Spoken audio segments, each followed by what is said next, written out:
What's going on, guys? It is the Coaster Battleman here, bringing you an awesome video. It is my favorite videos I made in 2016, and a huge shout out to my friend Matthew. And he is on the bowling team with me, and he shot his first ever 300 game in regionals, and really happy for him. He's been amazing. And yeah, moving on, we have the top 10 Atari video games, one of my favorite videos I made in 2016. So this was basically me ranking my list of my favorite video games from Atari on the Flashback 4 console. I believe there is a Flashback 5 if I'm not mistaken. Atari it was a pretty good video game company back in the 1970s and 80s. But they did kind of decline, and now basically they're the Flashback 4s, Flashback 5s. Those are basically the only things they have now. So next we have Cedar Point versus Kings Island, two of the best amusement parks out there, matching up the two best Cedar Fair parks in my opinion. And this has been an amusement park topic forever, but Cedar Point in my opinion is the better park, and in most people's opinions it is. And this is basically a battle between all of the coasters here, except for Mystic Timber Steel Vengeance, which aren't on here, but I still think Cedar Point would win the amusement park battle, even if it was like that. So, next we have Illinois cities a park should go, and this is the possible cities there, in my opinion, that could go there, and what roller coasters, flat, and dart rides would be added. This was a pretty cool video and a unique one at the time. I only made another one for Wisconsin, but this was a really unique video at the time, and overall I think was a great one. Next we have Six Flags Great America's top defunct coasters. So these are the defunct coasters that operated there, ranked worst to first, and this is basically me sharing the history of some of these coasters and where are they today, are they operating or not. And I know Raging Cajun and Apocalypse, I got to ride them, and now, unfortunately, Apocalypse is changing into a Flowers coaster, which is good, but you can't get the old school stand-up credit, but it's pretty bad as a stand-up anyways. So, moving on, we have top 5 SeaWorld Entertainment Amusement Parks, and this was my opinion at the time. SeaWorld San Diego was the worst of these. Busch Gardens, Tampa, and Williamsburg belong in the top 2, and you have Orlando at 3rd place. So in my opinion, San Diego is now a bit better than San Antonio, but overall I think they are really good places. So moving on, we have Coaster Battleman Preview, a pretty cringy preview video showing the coasters of Six Flags Great America and my face, and I spelled Coaster Enthusiast wrong with an E instead of an A in enthusiast. So pretty dumb spelling error, but pretty decent video at the time. I still think this is a really cringy video today. And yeah, moving on, we have Cedar Point Preview, another cringy video with the worst quality ever, and it's really cringy. It's like a haunted theme or something. It's just hilarious. Moving on, we have Giant Drop off-ride footage, and this is me and a bunch of other people riding Giant Drop, and my sister's to the left, and there's me, and 2 other strangers I don't know about. So, Giant Drop is a very fun drop tower. It's really good. It's fun. It's enjoyable. And this was my first time on a drop tower. So at one point I did have a fear of drop towers, but now I do not.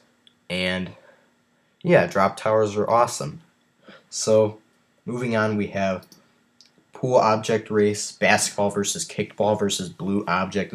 These were 3 different objects racing around the pool, and the one that I could grab first with my hand, and the one that can complete a lap first wins. And my pool Still today, it's like this. It's like a counterclockwise whirlpool because of how the jet sprays the water out or whatever it sprays.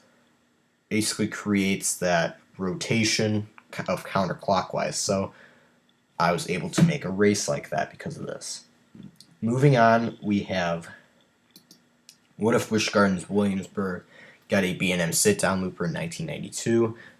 Well, to put it simply, their coaster lineup would be much better. They wouldn't have had to remove it, and they would have 2 sit-down loopers instead of 1 today. And yeah, I think this was a pretty good addition if it was a B&M. So unfortunately, Drachenfire was an aerodynamics coaster, so it had to be removed. And if Busch Gardens Williamsburg just waited a few years for the B&M sit-down looper to be built, then they wouldn't have had to have a terrible coaster that would be removed and reviewed poorly by the actor in Bill and Ted's Excellent Adventure who plays Bill. So, yeah. Moving on, we have which roller coasters should Six Flags Great America repaint? And this was a pretty cool video, my original QuickTime Player video, and yeah, much better quality than before. And my videos are still like this to this day. This was the OG video of QuickTime Player for me, so really unique to my heart. So yeah, moving on, we have top 10 amusement park skylines. Another one of my OG QuickTime Player videos, and yeah, these were my favorite skylines of any amusement park out there. It was pretty cool, and it was a unique video at the time. So next we have top 15 coasters at Cedar Point. This is my first true opinion on Cedar Point's coasters, because this is a real ranking, not just a countdown where I just list the coasters and say my opinion, even though I haven't ridden any of them. You basically, for me, you have to ride the coasters to really make a true list on them. And this was my original, real top coasters at Cedar Point. Like my original, like the real one from 2015. I said Maverick was worse than Magnum XL 200, which is pretty dumb. I mean, no offense to Magnum XL 200, it's a great ride. But I said Maverick was worse than it. That's just really a dumb opinion at the time. But that version, my 2016 version, is much better. Next, we have top 5 coasters at Six Flags Great America that could be removed or relocated. This was kind of a controversial video, but it was pretty cool at the time. Next, we have my history of coasters, how I became a coaster enthusiast, and I did spell enthusiast wrong again on the title screen with an E instead of an A. Really dumb spelling error. Who knows? I might fix it. Who knows? Probably not. But this was my story on how I would become a coaster enthusiast, and my story of how I became the person I was in 2016 with roller coasters, and now in 2019 I know a lot more about them. I've been to a lot more amusement parks, and yeah, a lot of good things have happened in the past few years since that video. Next, we have top 15 B&M hypercoasters in the world. The best video I've ever made. The top 15 B&M hypercoasters in the world. The top 15 B&M hypercoasters in the world. So yeah, my voice changed a lot just based on hearing the top 15 B&M hypercoasters in the world again and again and again.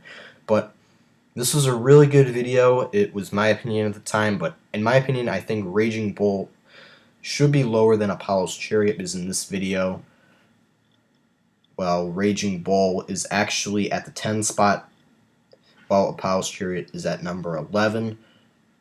So, yeah, this is a pretty controversial video, but it was really good at the time, and obviously Fury 325 is number 1. Next, we have top 5 aerodynamics hypercoasters, and I did spoil the video at the very beginning if you take a quick pause at it. Like, very beginning, I did a bit of a spoiler and said Phantom's Revenge was number 1, which kind of is a spoiler. If none of you guys noticed that before, that was kind of dumb, but still, this is my opinion on what the best aero hypercoasters are, and I know most of you guys probably think Phantom's Revenge is the best of them all. Next, we have top 5 worst Din wooden coasters, and Din is just a terrible coaster manufacturer that built some bad rides. And good thing they do not exist anymore, because they would still be making terrible coasters, but they have made some terrible coasters, and number 1 was Mean Streak, and yeah, there were some really bad coasters this company made, and these are my least favorite Din Woodies in my opinion. So next we have the top 10 best themed coasters at Cedar Point. This is a pretty cool, unique video showing what themed coasters were the best, what coasters at Cedar Point were the best themed. So pretty cool video. And yeah, moving on, we have what if Cedar Point was closed. And this was a great what if series I made. And another plus about this video, this video has 4,658 views, 41 likes, 21 dislikes. Pretty popular video, a lot of comments, and yeah, this was if Cedar Point closed, what would happen. And I think this would be such an interesting topic to talk about, but we'll simply never know the answer. Because Cedar Point, they bring in so much money and revenue, and it's just insane. But if they did close, it's a crazy what-if scenario on what would happen to their coasters. What would happen to Steel Vengeance, which everyone said, except for me, the best coaster in the world. What would ever happen to that? So I think if it did happen, a lot of people will be in line for Steel Vengeance. Like if Cedar Point closed 2019, the Steel Vengeance line on the last day it would be operating would be probably like a full day's wait of trying to ride it. So that would be insane. Next we have 2 coaster reviews in one video. This is basically me spinning a wheel on what coasters I would just make a review on. So this was a unique video at the time with me choosing 2 coasters I would review. So that was all 21 of the videos in this playlist. My 2015 favorite coaster Battleman videos I made that video is coming soon. Thank you guys so much for watching. Shout out to my friend Matt one more time.